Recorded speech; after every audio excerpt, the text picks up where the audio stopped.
A local bank is installing a bookkeeping computer, and at least one person doesn't like it. I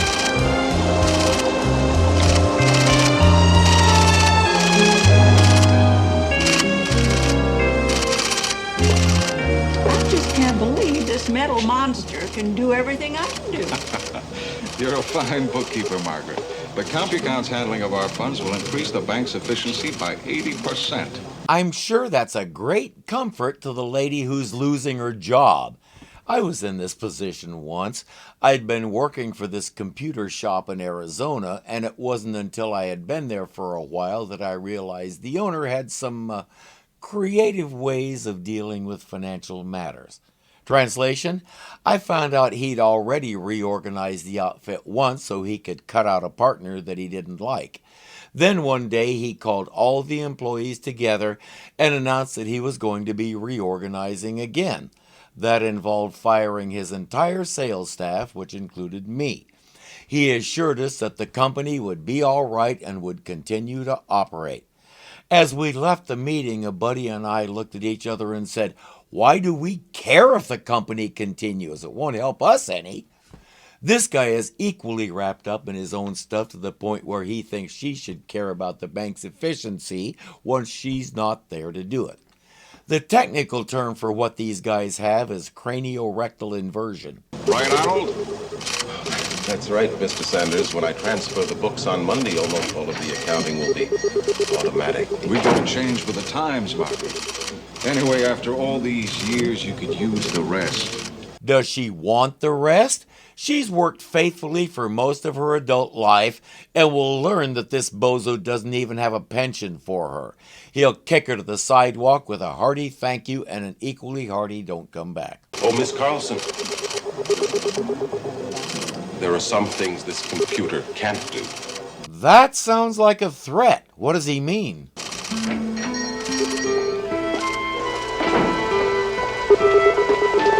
Margaret.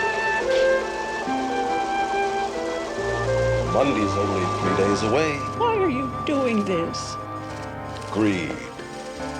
I want that $15,000 by Monday. And why should she give him a bunch of money? She says she can't do it, and he says then suffer the consequences. I already find myself wanting to polish that smug, greedy head with my belt sander and some 50-grade paper. And what does this have to do with our invisible man? Well, Margaret's last name is Carlson. Whom do we know named Carlson? Let's see, Carlson. Oh, right, Walter. She's his aunt, and they're each other's only living relative. Wally? Come in, Aunt Margaret. Oh, I hope I'm not interrupting, but I called your house. You're not interrupting at all. It's just a little unexpected. I swear you're still growing. Aunt Margaret. Oh, Dan and Kate, excuse me. This is my Aunt Margaret. Margaret, this is Dan and Kate Weston, two of my closest friends. She didn't want to do it, but she's come to him for help. She doesn't know what to do. Too bad Walter is late catching a plane to New York. He says we can talk when I get back. She tries to explain that will be too late, but he's not listening. I'll be back from New York on Sunday. You tell me where you're staying, and I'll give you a call. Staying? Well, I'd planned on staying with... Oh, maybe I'd better go home. Walter? Wally, your aunt shouldn't have to go all the way home. If you don't have a place to stay, please come stay with us. Fortunately, someone is listening. They're having a rare, relaxed evening at home, and they're very comfortable with Aunt Margaret being there. Except she likes for her friends to call her Maggie. Maggie, is something wrong? I know you came to talk to Walter, but is there anything we can do? Oh, no, Kate. I think I just must be getting a little tired. Do you have the time? 8:30. Oh, my. Past my bedtime. Kate wonders what she has in that enormous bag, but she says just old lady things. Later, an odd sound awakens Daniel.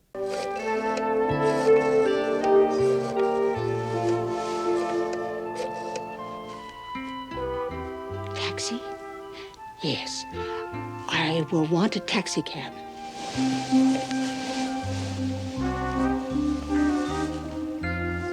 What is it? They know she's worried about something and she came to see Walter about whatever it is. She insists there's nothing amiss, but yeah, sure. Rather than confront her and ask what she's doing, Daniel will go with her.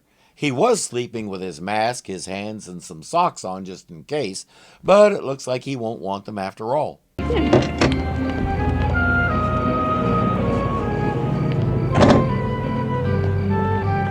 Excuse me, sir, I think your doors are stuck together. Might try a little WD-40 on them. Evening, Maggie.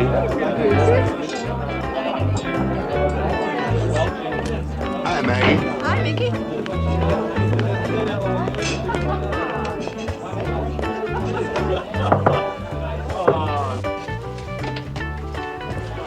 Evening, Maggie. Tex? A code knock on a backroom door can only mean one thing, and we all know what it is. Daniel included. All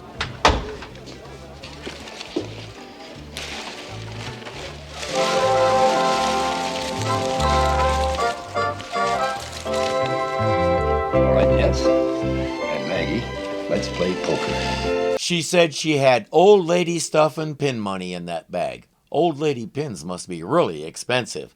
But not to worry, she won't have that money for long.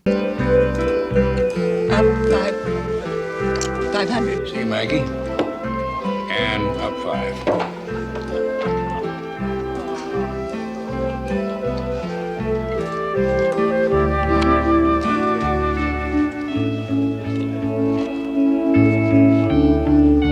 And that's why those guys have been cheating her like this for as long as she's been coming in. Daniel calls Kate and fills her in. He knows what he has to do. You mean you're going to help her cheat? I thought you said you would never. This is different. No, they're the ones who are cheating. This is a counter cheat. That's different. I guess that does me in. Unless you'll accept my marker. More than happy to, Maggie. Like trusting my own mother. There you go.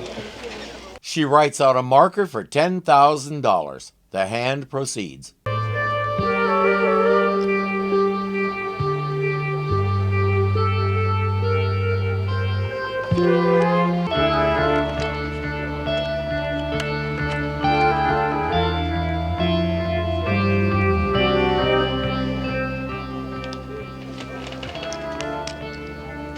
Up you $3,000. He signals his partner to try again. The result is the same. His hand is worth so much bird poop. He finally reaches his frustration level and folds. Maggie wins enough to cover the marker and then some. But she's not done yet. It's her deal. Dealer's choice. Let's play baseball. 9s and 3s are wild. A 3 comes up and you match the pot. A 4 and you get an extra card. Oh! And one-eyed jacks, king with the axe, also wild. I've played some wild poker games, but once she is done, rather than sneak back to the Weston's place, she heads home. So does Daniel. He explains how they've been cheating her all along, but he helped her win $20,000, so that takes care of that. He's been walking all night and he's tired. Danny, What? we're going to Harperville. No, you're going to Harperville. I'm going to bed. Oh, no. Now, we owe it to Walter. She's a very sweet lady, but what if something's really wrong? We don't even know where she lives. Oh, well, Harperville couldn't have more than 1,000 people in it. We'll look it up in the book. Before Google, there were these things called phone books. You could find people's names, addresses, phone numbers. It was all right there at your fingertips. It was fascinating stuff, cutting-edge technology for the time. 1,036, 11,037, 11,038, 11,039, 11,000. Oh, dear. I'll bet that's Annabelle. I told her she could get her quart of milk next week.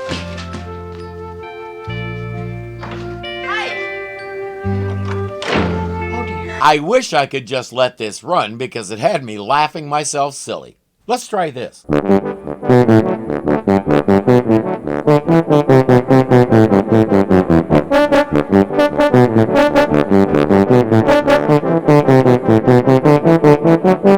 It gets even better once she lets them inside. What a nice surprise. Well, the place is a little messy. messy, but won't you sit down? Most people I know would be okay with a mess like that. No matter how much they try to ask about the money, she's doing her best to avoid the subject. Let's have some tea. First, cups and saucers.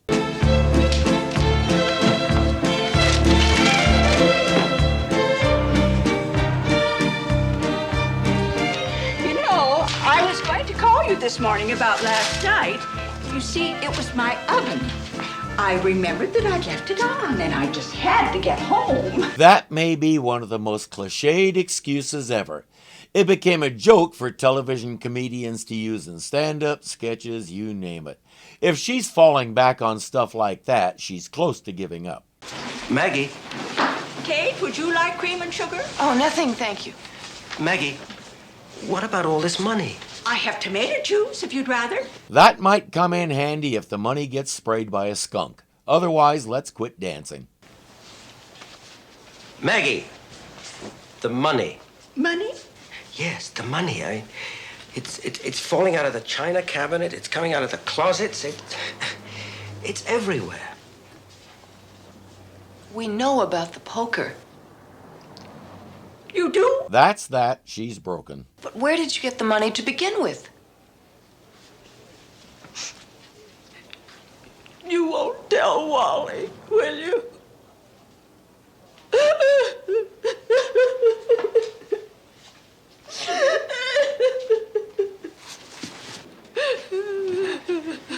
He'll never know. She's a decent poker player and has done all right here in her little town.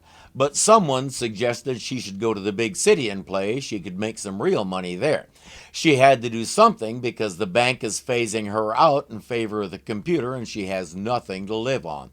That banker needs to lose everything and go broke and see how it feels. Maybe in the future he'll take better care of his people. Anyway, she took her life savings, a little over $5,000, and joined a game that a mutual friend told her about. I lost it all the first night. Promise you won't tell him. So I borrowed money from the bank. That shouldn't be a big deal. People do it all the time. The difference is she didn't tell the bank she was borrowing it. So it's not called borrowing, it's called embezzling. She's into it to the tune of $30,000. Well, does anyone know about this? Who? Arnold. Arnold? John Arnold. All of your little erasures this week as I was preparing the books to be transferred to the computer. Oh, I've got enough on you to send you to jail for the rest of your life. He wants half of what she took, which is where 15 grand comes in. He's setting up the information in the computer, and he can either cover for her or expose her depending on what numbers he enters. I'm telling you, belt sander, head, major contact. The only way I could raise the money to pay that dirty young man off was by playing poker. What do we do, Dan? She'll go to prison. Yeah, I can see the headlines now. Embezzling auntie uses Clay Corporation director to cover poker playing sprees. You know, Walter could lose his job. Well, not if I pay the bank back. Now that I've got the money, I can put it back the same way I got it out. She can do that, but it only solves half the problem. What about Arnold? He's not going to let you go, even if you pay him off. He's going to blackmail you for the rest of your life. Blackmail? Is there a way out? Yes, there is. Arnold, tomorrow, is going to program the amount of stolen cash into the computer. We have until then to get the money back into the bank. It's crazy idea time. And this one is crazy even for Daniel. We go in there tomorrow in broad daylight, and we rob the bank. Only we put the money in instead of taking the money out. A heist? A heist. Maggie is old enough that she knows all the movie-type gangster lingo. The first thing to do is to case the joint. Case the joint? Case the joint. Kate hasn't watched that many old movies, so Maggie will have to translate for her. Helen Klebe was another of those character actors who don't get nearly as much credit as they should. She started out doing stage and radio, but racked up an impressive list of movie and TV credits once she moved into those media. She's best known as Mamie Baldwin on The Waltons, a recurring role she filled through most of the 70s. We've only seen her once before here in the Lost in Space episode where Will transported himself back to Vermont. She was the phone operator, not much of a role. She's making up for it here. Be too many people. Not at 10 o'clock in the morning. But you don't have to worry. This place is run by a bunch of little old ladies.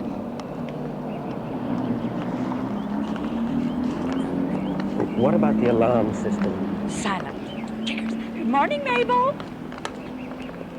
It's hooked up to a buzzer at the police station. They'll have to take care of that. Beyond dealing with the alarm, the plan just came together in Daniel's head. If you go into the bank as a customer with the money on you, I can play the robber. I take you and Maggie into the vault as hostages. You unload the cash, and I think we're home free. How will Daniel get out? He'll send Maggie out first, then Kate can smuggle his clothes and mask out the same way she smuggles the money in. He can't tell Maggie that, so he just says, let me worry about it. Yeah. How long do you think it'll take? 8 minutes. 6 or 7, depending on the guard. Bank's run by a bunch of little old ladies. It's a piece of cake. Yes, those two are also planning to rob the bank. We won't concern ourselves with them for now. Daniel needs a few items for this to work, and he needs to disable that alarm. He's off to do that right now, and as he leaves, Walter calls. Do you happen to know where Dan and Kate Weston might be? I've been trying to get a hold of them. I wanted to tell them the good news. Dan and Kate? Oh, they're up here with me. Yes. She and Kate are both really cryptic and confusing about what's going on, and Walter doesn't like it. Janice, cancel all of my appointments for today, Monday. And if there are any emergencies, I'll be at my aunt's house in Harborville. On second thought, if there are any emergencies, just say I'm on. Daniel is at the police station doing what he does. Hey, Muskie.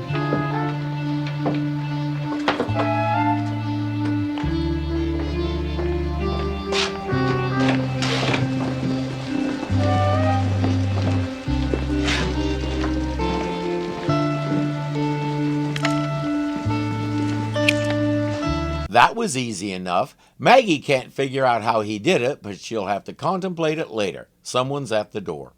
What do you want? Oh, I just dropped by to remind you about tomorrow. Have you got it? No. I told you what I'd do, old lady. And once I have your money, I'll buy myself a gun and go around robbing widows and orphans. The reflected light from my head will blind them, and they'll never know who stole their money.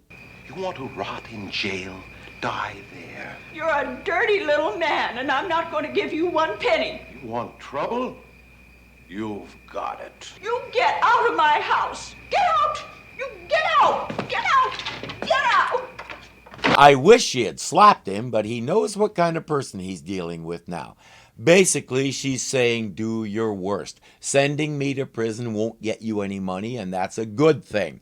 So do what you have to do, and then do without. The plan is in place, and now they have an even greater motivation to put the money back and make Arnold look like a monkey. Let's do this. First, Daniel needs a mask. Well, a different mask. Ah, here it is. Don't get much call for these except on Halloween. Plenty of those. Been a real hot item lately. It's the 3rd one I've sold this week. That doesn't mean anything to Kate, but I think we know who bought the other 2 and what they plan to do with them. On to the next item he'll need.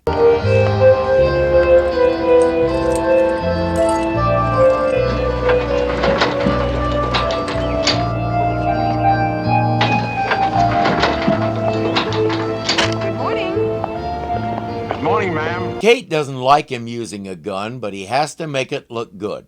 Still, he has her take the bullets out first. How do I look?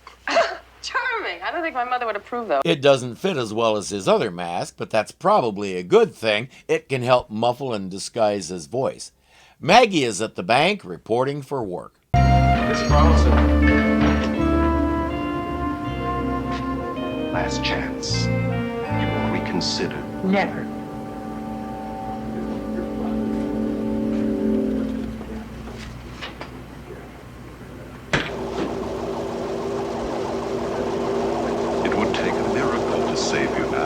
What a coincidence. She just happens to have one. Good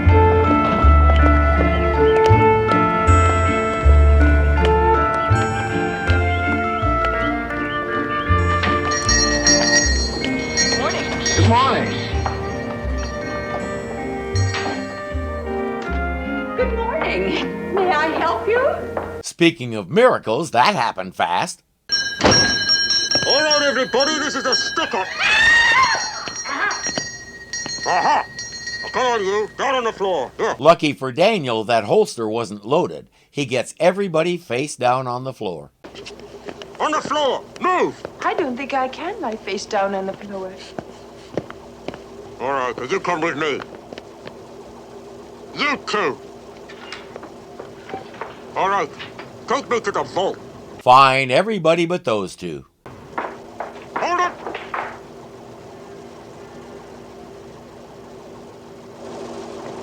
You too, Baldy.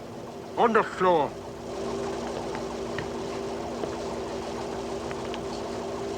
He did say everybody. We know Arnold wasn't being defiant. He was frozen with fear, because it takes a special kind of coward to bully helpless people the way he does. They're in the vault. Let's do this. Hurry. There goes my retirement. Dad, somebody just came in. What?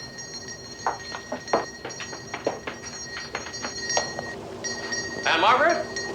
Anybody? The guard and everyone else is lying on the floor. Walter can't figure out what that means. And he'll recognize Daniel's voice. What to do, what to do. You! On the floor. What have you done with my aunt? I said on the floor. Face down. Music.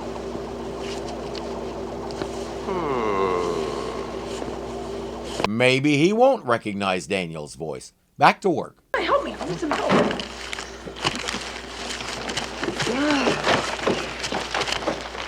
If my kids had come out looking like that, things would have been very different. I've heard of money belts. I even used to have one. But that's the first money belly I've ever seen.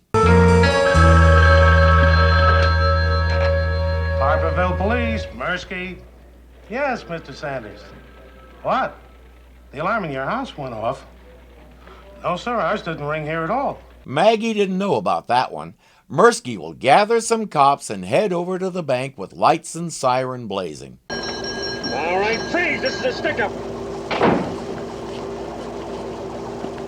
I said this is a stick-up. We know. This is plainly not the first time they've robbed a bank. It is the first time they've gotten that response, though. The money, punk, now! Don't shoot me, please. Move it! Please, I'll do anything you say. What was that? $100 quarters. I don't think that's what they meant, but the fact that she can identify spilled coins by the sound suggests to me that maybe she's been doing this a little too long. Who are you? I'm Frankenstein. Who are you? I'm Frankenstein. Take it off. You first. I said take it off. All right, you insist.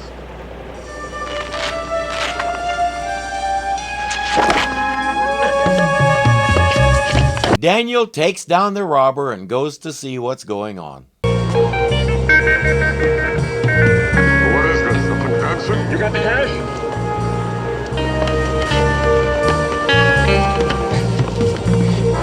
Did you see that? Did you see that? I'm gonna kill you.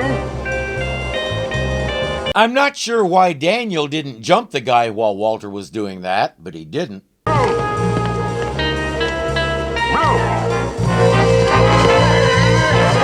If he had done that while Walter was holding the guy's leg, he might have had a better chance of winning. I think I hear the police.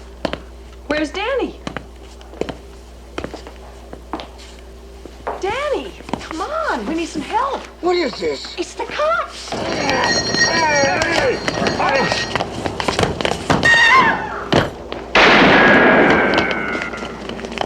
It's getting a little confusing as to who's who in the masks. This is the police.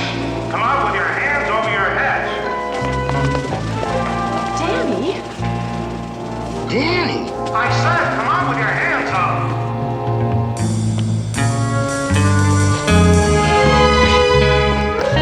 hasn't figured out that that isn't Danny. They did discover that the gun is loaded, so not Danny is suddenly very cooperative.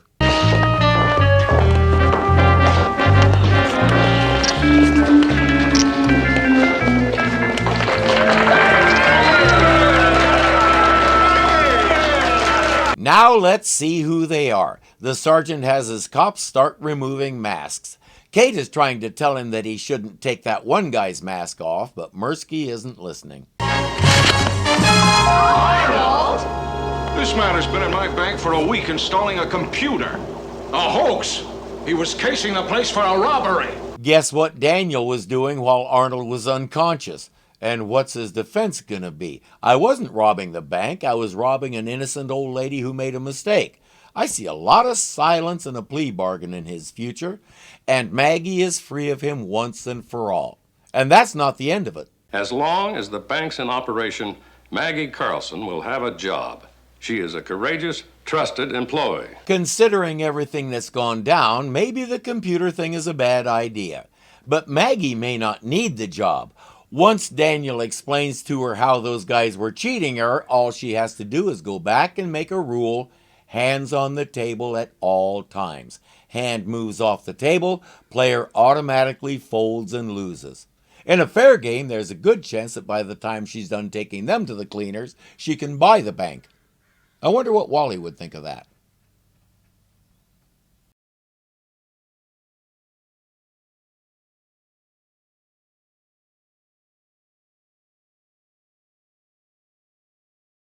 She's into it. She and Kate are both really cryptic orphans. They're reflected. Okay, yeah.